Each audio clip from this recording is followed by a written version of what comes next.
નમસ્કાર, good morning. એક નજર આજની ગુજરાત સમાચારની મુખ્ય હેડલાઇન્સ પર. રહેણાંક વિસ્તારમાં જ કોમર્શિયલ બાંધકામો થઈ ગયા. પાર્કિંગ અને ફાયર સેફટી વિના બંધાઈ ગયા. સરદાર ભવનના ખાંચામાં પાર્કિંગના પ્રશ્ને વૃદ્ધની હત્યા થઈ, ત્યાંની જ આ કામગીરી છે. ઘટના સર્જાય, કોઈ મોટી દુર્ઘટના થાય તો જવાબદાર કોણ? આવા અનેક પ્રશ્નો ઊભા થઈ રહ્યા છે. સિનિયર સિટીઝન પુરુષની પાર્કિંગના મુદ્દે હત્યાના બનાવમાં 3ને રિમાન્ડ મંજૂર થયા છે. સરદાર ભવનના ખાંચામાં માતાના તેરમાની વિધિ કરનાર જે સિનિયર સિટીઝન છે તે વેળાએ જ્યારે હત્યા કરવામાં આવી ત્યારે 3ના રિમાન્ડ મંજૂર થયા છે. ભાજપના સાંસદે ફાયર અને એનઓસી માટે 70,000 લાંચ આપવી પડી. અગાઉ ભાજપના નેતાએ કરોડો સાલવી દીધાના આક્ષેપ બાદ આ એક ઘટના સામે આવી છે. 2024ની ચૂંટણીના પ્રચાર પડઘમ શાંત, કાલે અંતિમ મતદાન. પીઓકેમાં લશ્કરી જમાવડો, પાકિસ્તાન બળતું ઘર, ચીનને પધરાવી દેશે? પ્રશ્નાર્થ છે. હરિયાણાનું દંગલ, સીએમ બદલાતા કોને ફાયદો? ભાજપ કે પછી કોંગ્રેસ? વર્તમાન સરકાર ફરી સત્તા પર આવશે તો ઋણ બજારમાં એફપીઆઈનો જંગી ઇન્ફ્લો જોવા મળશે. યુવા વર્ગમાં લક્ઝરી રેન્ટલ કારનો વધતો ક્રેઝ, મુંબઈ અને દિલ્હીમાં સૌથી વધુ માંગ છે.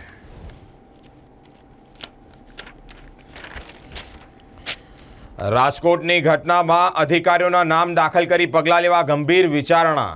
આગામી આગની દુર્ઘટનાને લઈને સીએમઓના અધિકારીઓને પણ પસીનો છૂટી ગયો છે. મવડી ટ્રસ્ટને બદનામ કરતા આક્ષેપો કરનારને અદાલતમાં ખુલ્લા પાડવામાં આવશે. નદી કિનારાઓ પર રેતી ખનનને કારણે ડૂબવાના બનાવો રોકવામાં તંત્ર બેદરકાર છે. ઘણી બધી રીતે ડૂબવાથી લોકોના મૃત્યુ નિપજ્યા છે. તરસાલીમાં બુટલેગરના અડ્ડા પર પોલીસની રેડ, 2.5 લાખનો દારૂ કબજે કરવામાં આવ્યો છે. હવે એક નજર દિવ્ય ભાસ્કરની મુખ્ય હેડલાઇન્સ પર. 10 મહિના પહેલા 88 પાનાના રિપોર્ટમાં લખાણ આવ્યું હતું. એમાં લખવામાં આવ્યું હતું કે ફાયર સિસ્ટમ ફેલ છે, મોટી દુર્ઘટના રોકી નહીં શકાય. વાહ! સરકાર પોતાની જ પાર્ટીના કાર્યકર્તાઓનું સંભાળી લે છે. 30 લોકો જીવતા સળગતા બચી જાત જો એના પર કોઈ કાર્યવાહી કરવામાં આવી હોત. પોર્શ કાર અકસ્માત, ડોક્ટરે શગીરના બદલે મહિલાના લોહીના નમૂના લીધા, બેદરકારીની હદ. ન્યૂયોર્કમાં T20 વર્લ્ડ કપમાં ભારત પાકિસ્તાન મેચ પર આતંકવાદી હુમલાની આઈએસની ધમકી મળી છે. સ્માર્ટ મીટર સામે ફરી સવાલો ઊભા થયા છે. જતલપુર રોડ પર રહેતા ડ્રાઈવરને 13.45 લાખનું વીજ બિલ. હદ થઈ ગઈ. પુત્રીને શોધવા પિતાએ હેબિયસ કરી. તેણીએ કહ્યું કે સંસારમાં પાછા નથી ફરવું.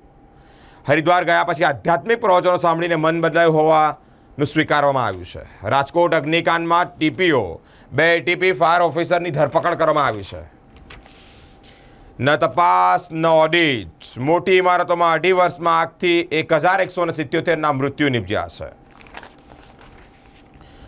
મુંબઈમાં મહિલાઓ માટે પૂરતા પ્રમાણમાં શૌચાલયની અછત છે.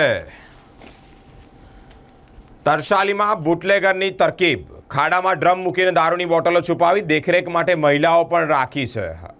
સાઈનાથ કોમ્પ્લેક્સ વુડાના મકાન પાસે 2.30 લાખનો વિદેશી દારૂ પકડાયો છે.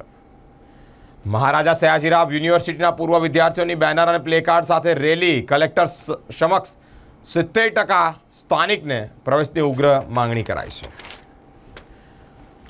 4 જૂન પછી દેશમાં બહુ મોટો રાજકીય ભૂકંપ આવશે. નરેન્દ્ર મોદીનું આ એક નિવેદન સામે આવી રહ્યું છે. તુલસીવાડીમાં સવારે પાણી મુદ્દે રજૂઆત, સાંજે ટીમો ત્રાટકી, ગેરકાયદે જોડાયેલી 59 જેટલી મોટરો જપ્ત કરવામાં આવી છે. હવે એક નજર ગુજરાત મિત્રની મુખ્ય હેડલાઇન્સ પર.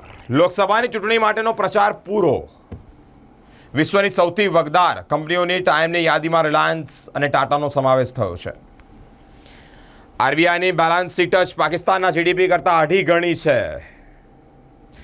કન્યાકુમારીના વિવેકાનંદ રોક મેમોરિયલ ખાતે વડાપ્રધાન મોદીએ ધ્યાન શરૂ કર્યું છે. શહેરમાં 661 મિલકતોની તપાસ બાદ 575ને સીલ કરવામાં આવી છે. મહાનગરપાલિકાને કાયમી ટીડીઓ મળતા જ નથી કે પછી સેટિંગનો ખેલ છે? એક મોટો પ્રશ્નાર્થ ઊભો થયો છે. વધુ એક વીજ ગ્રાહકનું બિલ રૂપિયા 13.45 લાખ આવ્યું છે. વાહ એમજીવીસીએલ, વાહ! આણંદમાં સ્કૂલ બસ 40 કિલોમીટરથી વધુ ઝડપે દોડી નહીં શકે. આવા નિયમો અનેક શહેરોમાં લેવાવા જોઈએ. મૌધાને શુદ્ધ પાણીનો 2008માં કરાયેલો ખર્ચ એડે ગયો છે. તારાપુરમાં જમીન ખાલી કરવા ખેડૂતને ધમકી આપવામાં આવી છે. અંડર ગ્રેજ્યુએટ માટે ઓનલાઈન રજીસ્ટ્રેશન 2 જૂન સુધી કરી શકાશે. અમેરિકાના ટેક્સાસમાં ફરીથી ચક્રવાત ત્રાટક્યું છે. એકના મોત અને વ્યાપક નુકસાન થવા પામ્યું છે. ઉલટી અને ગભરામણ બાદ છાણી પોલીસ હેડક્વાર્ટર્સમાં ફરજ બજાવતા એએસઆઈનું મૃત્યુ નિપજ્યું છે.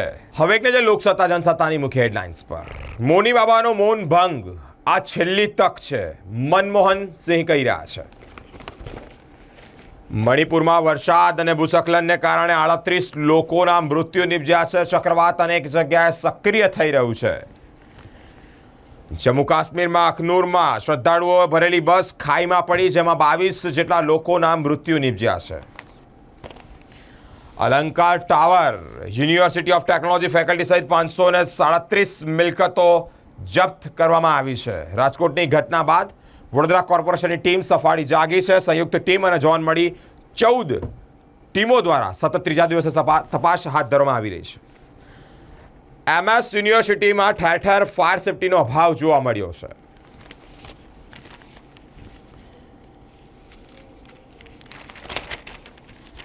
જાહ્નવી કપૂરે ગાંધીજી અને આંબેડકરજીનું સ્મરણ કર્યું છે.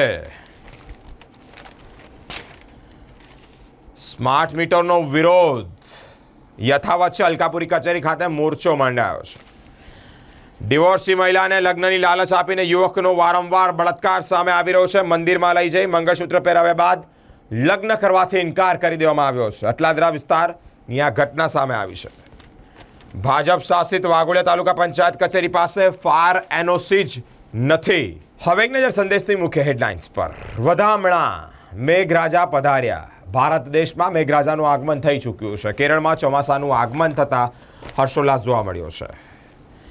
MS યુનિવર્સિટીમાં લોકલ વિદ્યાર્થીઓને FY BComમાં પ્રવેશ આપો, આવી માંગ કરવામાં આવી રહી છે. 50% બેલેન્સ જાળવી રાખો, જેથી બહારના વિદ્યાર્થીઓની સાથે સાથે સ્થાનિક વિદ્યાર્થીઓને પણ અહીંયા ભણવાની એક તક મળે. હીટવેવ યથાવત છે. ગભરામણ થતાં જ વધુ એક પોલીસ કર્મચારીનું ગઈકાલે મૃત્યુ નિપજ્યું છે.